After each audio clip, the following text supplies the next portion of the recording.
기도하겠습니다. 하나님 감사합니다. 우리가 함께 예배하고 찬양할 수 있는 것이 하나님의 은혜임을 고백합니다. 오늘 우리가 드린 헌금이 하나님 몸된 교회와 지역사회와 열방을 위해 귀하게 사용되게 해주시고, 특별히 어제 결혼한 우리 소리 형제 자매를 축복해 주시고, 그들의 앞날 가운데 그들의 모든 가정 가운데 주께서 함께하여 주시기를 간절히 원합니다. 이 시간 또 말씀을 나눕니다. 하나님 진리의 말씀이 살아 역사할 수 있도록 성령님께서 이 시간 다스려 주시고 운행하여 주시옵소서. 예수님의 이름으로 기도하였습니다. 아멘. 오늘 나눌 말씀은 우리 지난주에 이어서 디모데후서 3장 말씀을 나누도록 하겠습니다.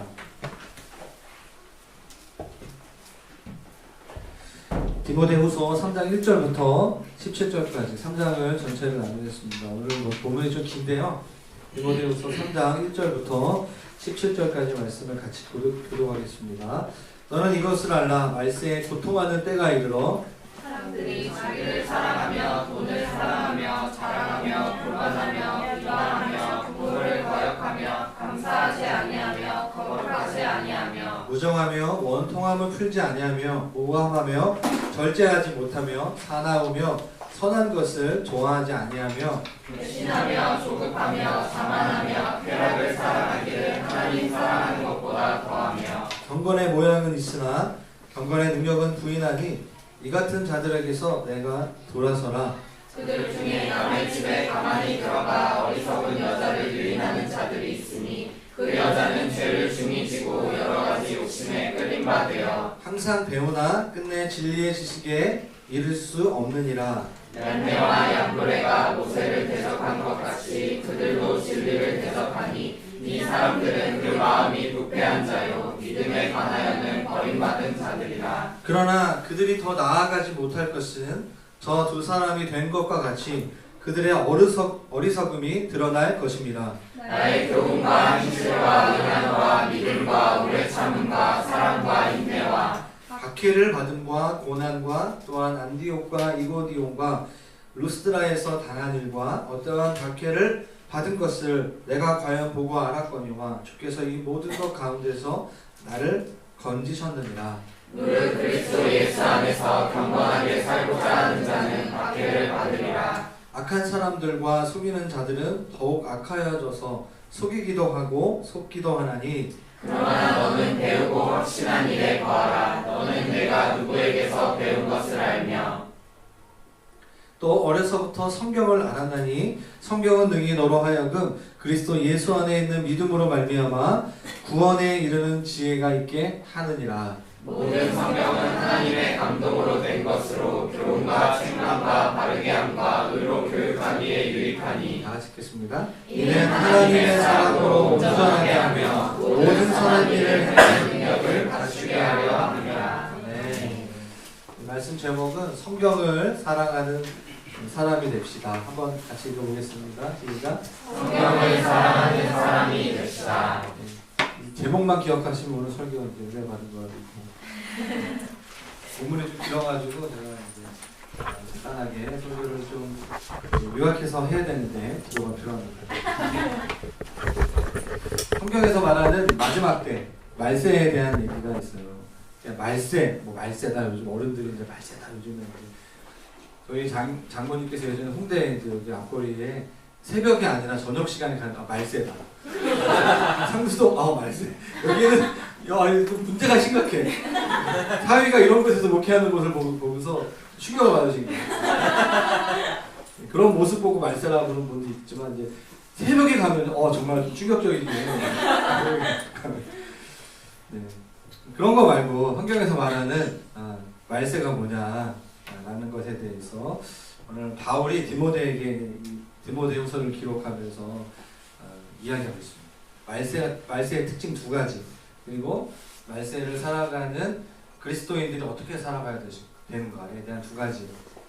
결론은 성경을 살아가자. 뭐 이런 거. 그러니까 이제 제가 다 답을 드렸어요. 그러니까 요 구조 안에서 주무시고 이제 깨시고 이렇게 하시면 돼요. 요 안에서 움직이시면 돼요. 틀을 보시고. 그래서 제가 설교를 항상 알려드리는 거는 지금이 어느 타이밍인가, 지금이 말세 때인가, 지금 그리스도의 스타일의 때인가, 이걸 잘 이렇게 본문을 보시면 파악을 하셔야 됩니다. 네. 성경에서 말하는 말세는요, 예수님이 이 땅에 오신 다음부터 다시 오실 때까지가 말세예요. 더 좁게는 예수님이 다시 오시기 전에 혼란스러운 일들이 일어날 때를 말세라고 얘기합니다. 마지막 때라고 얘기를 하죠. 그렇기 때문에 우리는 말세를 살고 있어요. 예수님이 이 땅에 오셨고 분명히 예수님께서 성경 말씀에 다시 오실 거라고 말씀하셨거든요. 그런데 오늘 바울이 디모데에게 말씀하는 거 뭐냐면, 야, 너 이걸 알아라. 말세에 고통하는 때가 올 것이다. 힘든 때가 올 거야 라고 얘기하고 있습니다. 기독교 세계관, 기독교 그리스도인들은 이 세 가지의 안경을 보고 봐야 되겠죠. 세계를 보는 관점이죠. 세계관, 창조, 타락, 구속. 하나 더 추가를 한다면 재림이에요. 창조, 타락, 구속과 다시 오신 심판과 재림의 관점으로 이 세상을 바라봐야 합니다. 그게 바로 종말론이거든요. 예수님의 초림과 재림 사이의 그 시간을 우리는 시기를 보내고 있는데, 그 시기의 특징이 뭐냐면 고통스럽다는 거예요. 헬라어로 뭐 몰라도 돼요. 하여튼 찰레포스라는 말인데 별로 고통하는 때 찰레포스. 이게 뭐냐면 우리가 길을 가다가 위험한 야생동물을 만났어요. 그런 때 위험하다.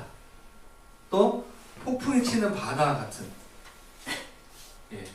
해외여행을 가는데 비행기를 타는데 막 엄청 흔들리는, 되게 위험한 상황이죠. 말세는 그런 때다라고 이야기하고 있습니다. 교회 생활하는 것은 때로 굉장히 힘들 때가 있다는 거죠.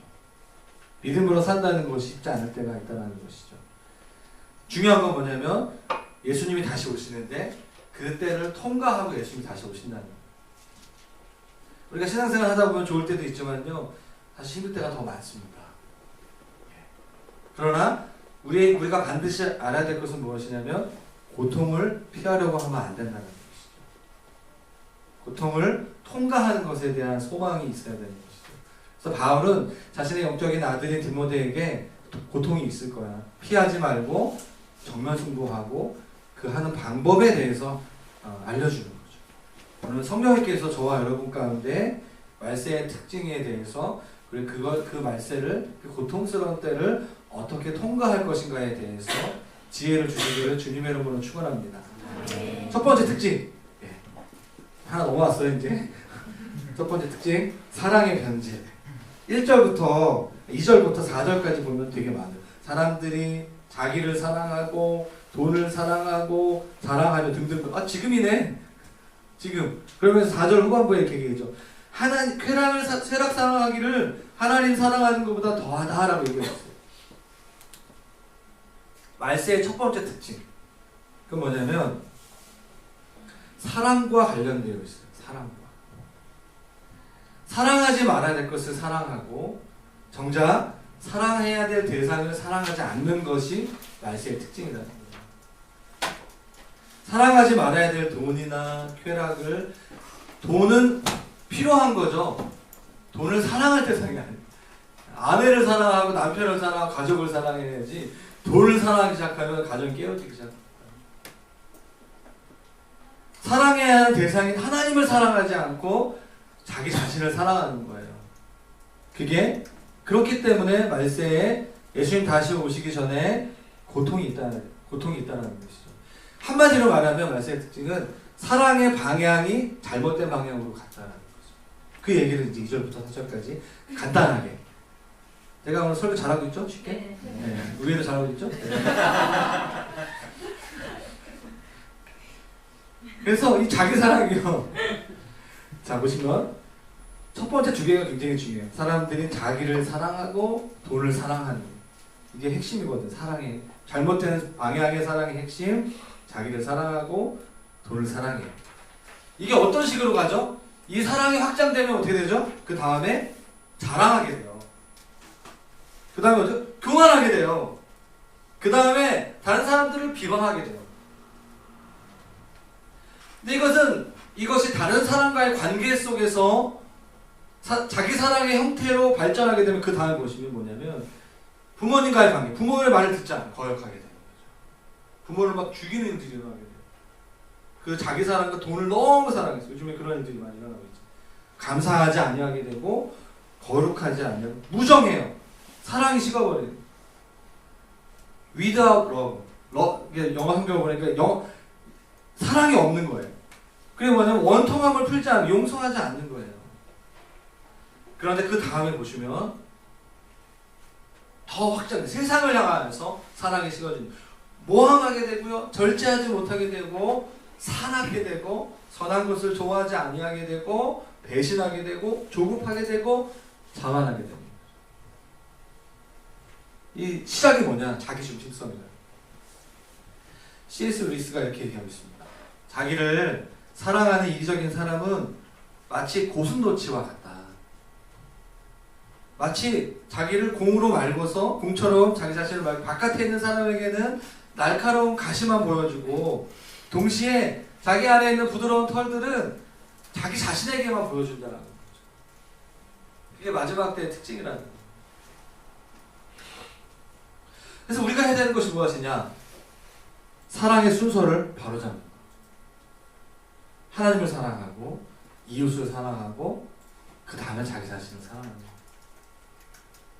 그것이 바른 영성의 흐름이에요. 하나님을 사랑하는 것이 먼저죠. 바른 영성 훈련은 하나님을 사랑하는 그 사랑으로 배우자를 사랑하는 거예요. 그러면 가정이 평안한 것 같아요. 그리스도인들의 삶에 가정이 굉장히 중요한 것은 하나님을 사랑하고 하나님의 은혜로 형제 자매들을 바라보는 거예요. 교회 식구들을 바라보기 시작하고 이 세상을 바라보는 거죠. 그 다음에 자기 자신을 생각하는 거예요. 이미 우리는 예수 그리스도의 사랑으로 구원받았잖아요. 그게 바로 말세를 살아가는 그리스도인들의 굉장히 중요한 사랑의 흐름이라고 성경은 우리에게 기록하고 있습니다. 두 번째, 말세의 두 번째 특징 5절 말씀인데요. 같이 한번 읽어보겠습니다. 시작. 경건의 모양은 있으나 경건의 능력은 부인하는 자. 여기까지. 성경은 또 있는데 간단하게 해주신 것 같아요. 이건 뭐냐면 이단을 향한 말씀이에요. 이단은 다른 거죠. 그러니까 결국에는 똑같이 교회 나오고 똑같이 성경 읽는 것처럼 보이지만 결국 예수님이 아니라 다른 교주가 나오는 거예요. 이만희가 나오고 정명석이 나오고 다른 등등등의 많은 사람 나오는 거예요. 결국 예수님이 아니라는 거죠. 누군가 저와 여러분에게 이단이 뭐예요? 라고 물어보면 이 디모데후서 3장 5절 보여주면 돼요. 이단은 모양만 있고요. 능력이 없어요.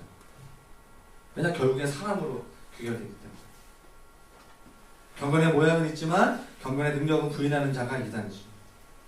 기독교의 모습은 가지고 있어요. 그러나 실제로 진리와는 먼 사람들인 거죠. 그래서 자신의 영적인 아들인 디모데에게 바울은 이단을 잘 분별할 수 있도록 경건의 모양은 있는데 경건의 능력을 부인하는 사람을 잘 분별하는, 교회에 오면은 모양은 되게 경건해. 근데 실제로는 일상의 삶에서 경건의 능력이 하나도 없어. 그런 사람을 분별하라는 거예요. 지금 혹시 경건하신 분 계세요? 예주자는 경건해요? 지금 딱 이렇게 90도로 앉아가 딱 저를 이렇게 보고 있는데 너무 경건해요. 어떻게 직장에서 병원에서 건강하세요? 이게 중요한 거야. 이게 잘못된 이단으로 가는 거지. 우리가 왜 교회에서 경건한 척하고 해야 되냐라는 거예요. 실제로 이게 이어져야 된다는 거죠. 여기 중요한 건 뭐냐? 6절 말 예화를 드는 거죠. 결국 핵심은 경건의 모양보다 더 중요한 것은 실제 경건의 파워라는 거예요. 자기 삶의 영역에 있어서 실제로 하나님을 닮아가는 그 삶이 나타나느냐. 그게 진짜지. 경건의 모양만 추구하는 사람들 이렇다는 거예요. 6절 말씀부터 9절까지인데요.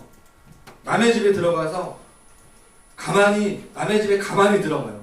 가만히 들어가는 게 뭐죠? 몰래 들어가는 거예요. 잘 이렇게 은밀하게 들어가는 거예요. 어리석은 여자를 유인하는 자들이다. 그 여자는 죄를 중히 짓고 여러 가지 욕심에 끌린 바 되었다라고 얘기하고 있습니다. 이게 뭐냐면 그 당시에 이 성경 이 디모데후서 말씀에 거짓 교사들이 있었어요. 약간 이단 세일즈 하는 사람 같이 이렇게 몰래 들어가가지고 사람들 몰래 들어가가지고 이렇게 가르치는 거예요. 육체는 하찮은 거야. 지식이 되게 중요해. 영적인 깨달음이 중요하다. 혹시 열혈사제에 들어가 보세요. 이단 교주 막 나오고 되게 재밌는데 깨달음이 중요하다 이렇게 하는데요. 깨달음 보는구나. 그래서 왜냐면 깨달음만 중요해. 깨달음만. 그러니까 육체는 중요하지 않은 거예요. 육체는 중요하지 않아. 그러니까 무슨 말이죠? 성경을 많이 예를 들어 신앙서를 많이 읽으면 그게 중요한 거야. 그게 깨달음. 그러니까 성적으로 방탕을 살아도 되고 그냥 막 자유롭게 살아도 상관없어. 그걸 가르치는 거예요. 그런데 성령께서 우리 안에 계시잖아요. 그러니까 마음속에 죄책감이 막 일어나요. 그러면 이게 뭐죠? 6절 후반부에 볼까요? 여러 가지 욕심에 끌린 바 돼요. 이게 무슨 욕심일까? 이제 보니까 어떤 다른 정욕 막 이런 거라기보다는 자기의 마음속에 있는 그 죄책감에 대해서 그 죄에 대한 무게를 가볍게 해줄 수 있는 어떤 그런 욕망이에요. 그러니까 이단 교주들이 교사를 찾아가가지고 죄가 사했다. 한 번 회개하면 끝난다. 뭐 이런 식으로 얘기하면서 이제 면죄부를 주는 거죠. 그래서 실제로 이렇게 기록하고 있습니다. 항상 배우나 끝내 진리의 지식에 이를 수 없다라는 거예요. 배우긴 엄청 많이 배워요. 그러나 결국 구원받지 못하는 거예요. 이게 무슨 말이냐면 이 여인들은요 지식적인 것을 굉장히 되게 막 영적인 걸 추구하지만 실제로 그 지식을 자기의 삶에 적용하고자 하는 마음이 없고 그냥 새로운 깨달음을 얻는 그 쾌락, 그 카타르시스가 너무 좋은 거예요. 오늘날의 구원파 같은 존재들이. 그래서 바울이 이 부분에 대해서 명확하게 얘기하는 거죠. 얀네와 얀브레가 모세를 대적한 8절에 그들도 진리를 대적한다. 이 사람들은 마음이 부패했다. 믿음에 관하여서는 뭐죠? 버림받은 사람들. 믿지 않는 거야. 예수 믿지 않는 거야. 라고 명확하게 얘기하고 있어요. 여기서 얀네와 얀브레라는 사람이 등장하는데요. 성경에 구약 성경에 나오진 않지만 구약의 전승에 나오는 인물들이에요. 성경 외전에 나오는 인물들인데 이 사람들이 누구냐면 모세가 이스라엘 백성들을 출애굽할 때 10가지 기적을 베풀잖아요. 그때 이스라엘 그 바로 왕의 술객, 박수와 술객이라는 표현이 있거든요. 술객들이 나타나서 막 자기 몸 핥히면서 막 기적을 베풀어요. 막 그러거든요. 이 술객의 이름 중에 한 2명이 얀네와 얀브레인 거죠.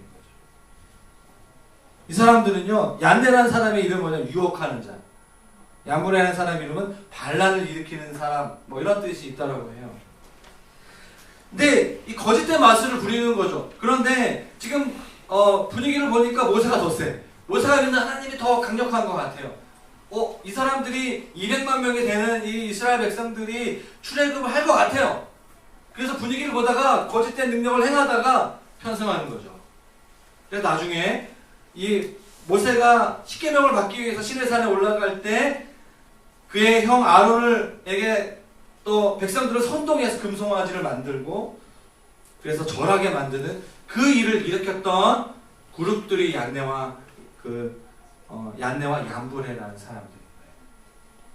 그러니까 공동체 안에서 영적 질서를 어그럽히고 그다음에 가만히 들어와서 거짓된 복음을 전했던 사람들의 그 대표적인 이름들이라고 우리가 보시면 돼요. 오늘날에도 많습니다. 그런데 우리가 두려워하지 말아야 될 것, 기독교 이단들을 두려워하지 말아야 될 것은 뭐냐면 그들의 출현이 있대요. 말세 반드시 있대요. 그런데 오늘 9절 말씀 한번 읽어볼까요? 같이 읽겠습니다. 시작. 그러나 그들이 더 나아가지 못할 것은 저 두 사람이 된 것과 같이 그들의 어리석음이 드러날 것입니다. 말세의 특징은요, 이단들이 나타나긴 해요. 그러나 그들의 그 어리석음이 온 천하에 드러나요. 신천지의 그 어리석음이 온 천지에 다 드러나고 있어요. 다 드러나게 될 거지. 다 망하게 됩니다. 두려워할 필요가 없습니다. 물론 우리가 깨어 있어야 되겠지만 하나님 말씀하시는 게 분명히 9절 말씀. 그러니까 너는 디모데에게 그걸 분별하고 그럼 성도들로 하여금 이단에 빠지지 않도록 하면서 너무 두려워하지 말고 하나님을 경외하고 계속해서 그런 삶을 살라고 하면서 이제 본 말씀에 들어가는 거죠. 자, 이제 많이 왔어요. 반 왔습니다. 자, 그래서 10절부터 17절까지가 이제 정말 이 말세에 예수님 다시 오시기 전에 성도들이 디모데와 에베소 교회 성도들이 어떻게 살아갈 것인가에 대해서 크게는 2가지 관점에서 이제 말씀을 전하는 거죠. 그래서 10절부터 볼까요? 자, 10절과 12절 같이 한번 읽어보면 좋을 거예요. 12절 말씀 읽겠습니다. 시작. 무릇 그리스도 예수 안에서 경건하게 살고자 하는 자는 박해를 받으리라. 이게 포인트예요. 이렇게 경건의 모양은 있지만 경건의 능력이 없는 사람이 이단이라면 반대로 참된 그리스도인들은 경건의 모양이 있을 뿐만 아니라 경건의 능력이 있는 거예요. 그래서 경건하게 사는, 하나님을 닮아가기 위해서 살아가는 삶은 사람에게는 박해가 있다는 거예요. 박해라는 단어의 헬라어의 원형의 그 의미가 이런 것이 끝까지 뒤쫓는다라는 뜻이 있어요. 그러니까 예수 믿는 그리스도인들을 마귀가 또는 이제 그 이단 교주들이 해하기 위해서 한 번, 두 번 어렵게 하는 것이 아니라 계속해서 그를 해치기 위해서 뒤쫓는다라는 그런 의미가 있어요. 그런 의미에서의 박해라는 거예요. 계속적인 어려움.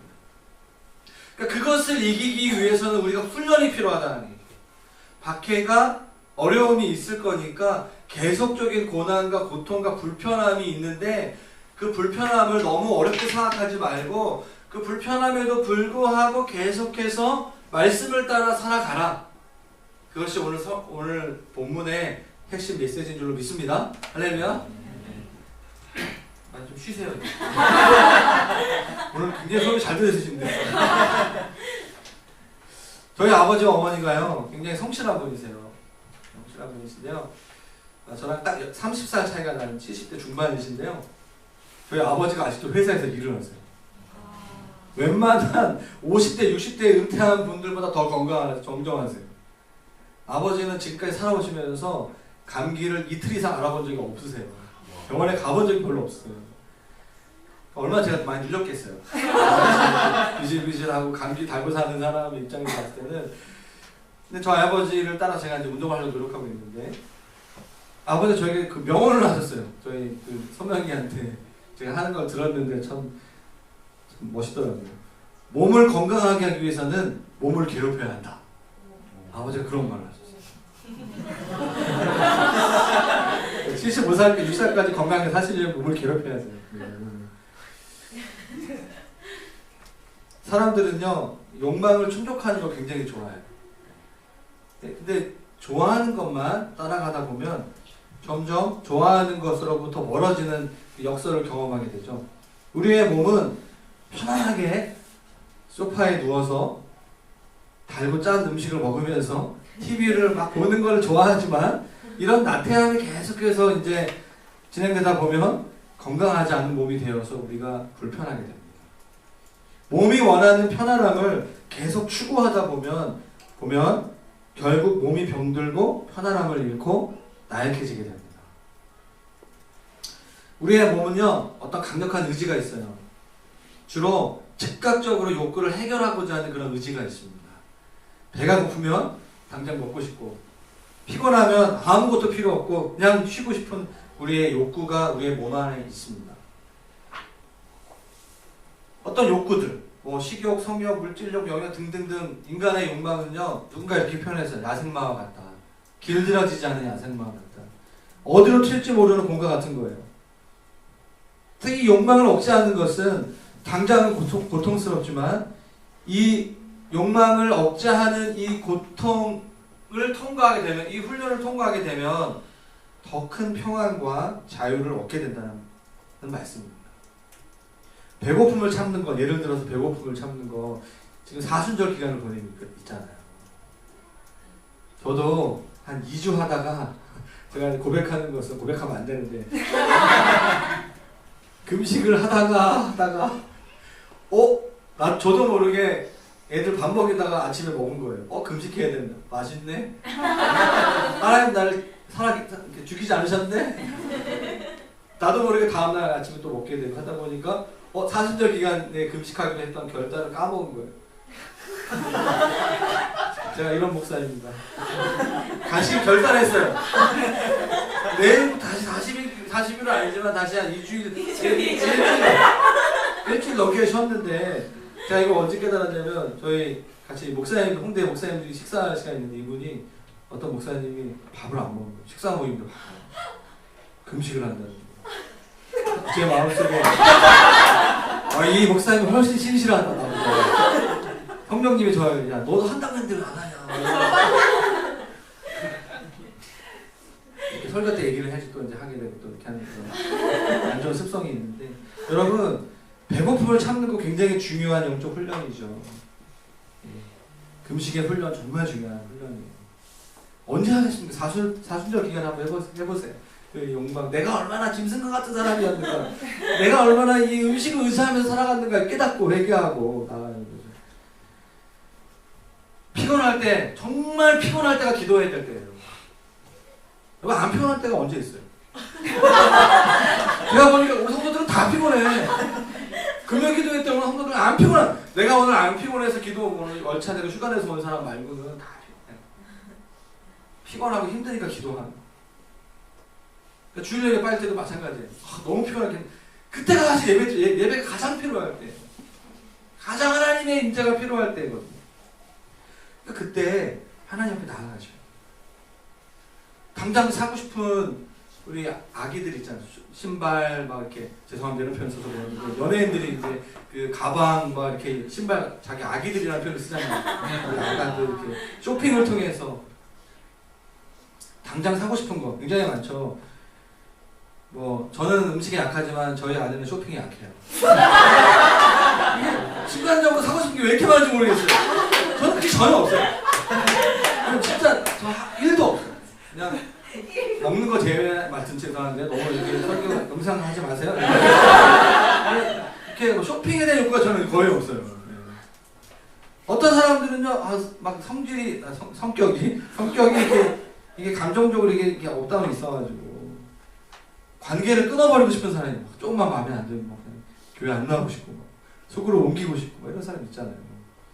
그럼에도 불구하고 계속해서 금식하면서 하나님 앞에 자기를 굴복하는 경험들을 하는 훈련들을 하는 분들 있잖아요. 너무 귀한 거죠. 하나님 뜻대로 하는. 제가 이제 이번 주 페이스북에 제가 목사하고 이렇게 골랐는데 어떤 목사님이 개척 비슷하게 하는 선배 목사님이 목회에 굉장히 중요한 게 뭐냐라고 했을 때 주님보다 앞서가지 않는 거. 주님 뜻대로 하는 거. 저 너무 공감이 되더라고요. 그분 뜻대로 하는 매우 중요한 영성훈련이죠. 저와 여러분들이 고통 가운데 있어요. 그러나 주님의 음성을 듣고 순종하기 위해서 자기를 부인하는 훈련을 하고 있다면 하나님께서 분명히 기뻐하실 것입니다. 그 고통 속에서 저와 여러분들의 영혼이 정금과 같이 빛나고 있는 거예요. 아침에 다시 금식을 시작하는 그 순간에 천국에서 홍대 김홍빈 목사가 엄청 웃으시는 거예요. 천국과 천사를 보여주고 너가 사랑하는 그것들을 내려놓고 여러분 그 고백이 여러분 가운데 있었으면 좋겠어요. 할렐루야. 네. 그리스도를 따라가는 삶에 있어서 고통의 요소를 제거하려고 안간힘을 쓰고 편안하게 신앙생활을 하려고 하지 마세요. 그러면 저와 여러분들의 영혼은 점점 나약해지고 병들어가요. 우리의 몸이 원하는 대로, 우리의 몸의 욕구가 원하는 대로 가면 우리의 몸이 병드는 것처럼 우리의 영혼도 너무 편한 길로 가자고 할 때 우리의 영혼이 병들기 시작하는 거예요. 그래서 바울이 얘기하죠. 11절 말씀, 10절 말씀. 야 디모데야, 나의 교훈, 나의 행실, 나의 의향과 나의 믿음과 나의 오래 참음과 나의 등등등. 나의 교훈이 무엇입니까? 내가 설교하고 가르쳐준 복음의 진리. 나의 행실이 무엇입니까? 행함으로 언의 일치를 보였던 것. 나의 의향, 나의 목적. 바울의 삶의 목적은 복음을 모든 민족에게 전하는 그런 삶의 목적. 나의 믿음, 하나님께서 나를 끝까지 지켜주실 것에 대한 믿음. 나의 오래 참음과 인내, 어떠한 상황 가운데서도 참고 견디는 것. 나의 사랑, 원수를 끝까지 사랑하는 말씀을 순종하고자 하는 그 사랑.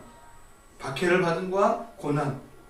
아까 얘기했듯이 박해는 계속 뒤쫓아가는 것처럼 안디옥과 이고니온과 루스드라 12절에 나오는 그 지역은요, 바울이 디모데를 만났던 지역이에요.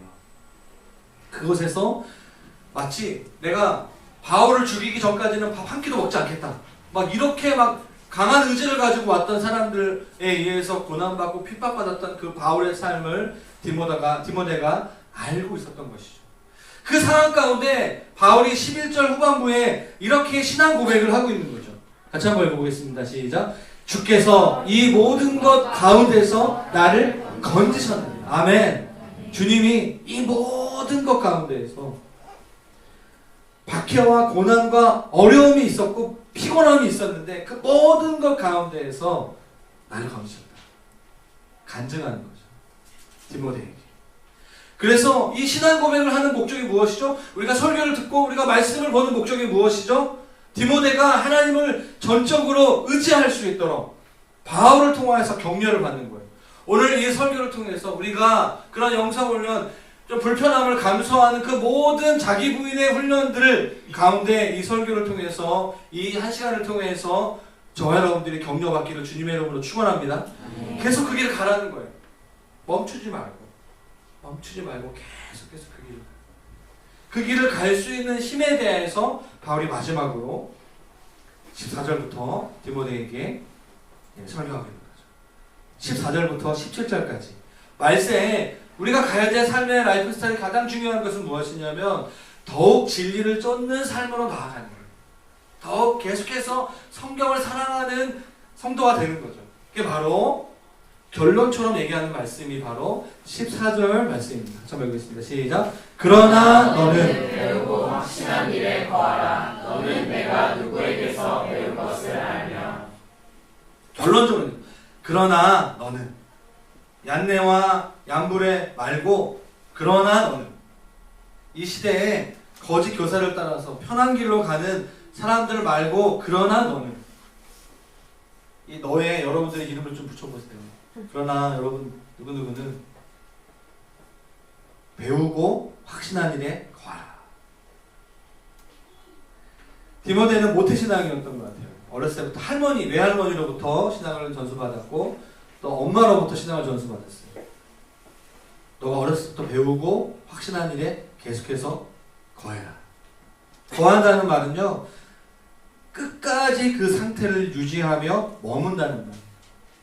한두 번이 아니라 계속해서 배우고 확신한 일에 머무는 것이죠. 사랑하는 여러분, 배우고 확신한 일에 거하셔야 됩니다. 배운다는 것은 단순히 배우는 것이 아니라 확실하게 개념 정리를 하고 배우는 거예요. 확실한 수학 정석을 제가 개념 정리를 안 해가지고 수학 정리 어려웠는데 다음 단계로 그냥 가는 게 아니라 개념을 잘 정리하고 가야 돼요. 확실하게 개념 정리를 하고 배우면 어떻게 되죠? 그 다음에 확신하게 돼요. 그냥 배우면 확신할 수 없어요. 개념을 잘 정리하면요, 그 다음 단계로 가는 거예요. 확신하게 돼요. 확신하게 되면 믿음을 갖게 되는 거예요. 바울이 그 얘기하는 거예요. 확신하고 믿음을 가자. 제가 이 도시사역 연구소를 만들면서 이제 주보에 보시면 있잖아요. 그리스도 안의 자유 모임 뭐 그런 거 있거든요. 관심을 좀 가져주세요. 네. 7기 얘기해요. 7기라는 거는 7번 했다는 거예요. 똑같은 내용의 성경 공부 주제를 한 7번 정도 할 수 있다면요.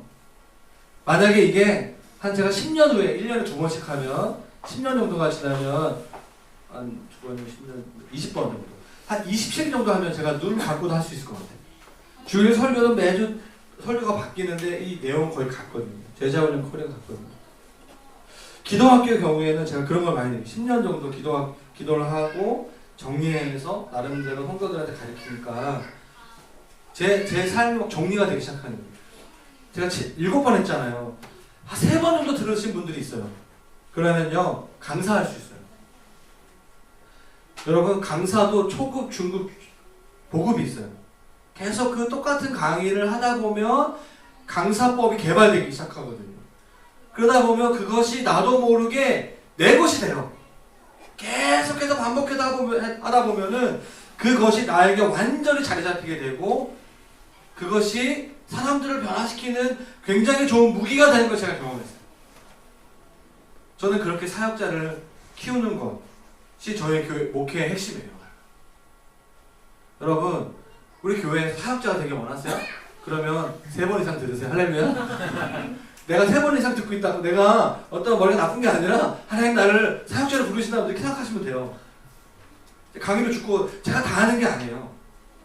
자, 그래서 오늘 이 바울이 디모데에게 했던 말로 돌아오면 14절에 너는 한 번, 2번 배운 게 아니라 어렸을 때부터 내가 누구에게 배운 거 너가 알지 않냐? 너가 어렸을 때부터 15절 말씀에 성경을 안 한다니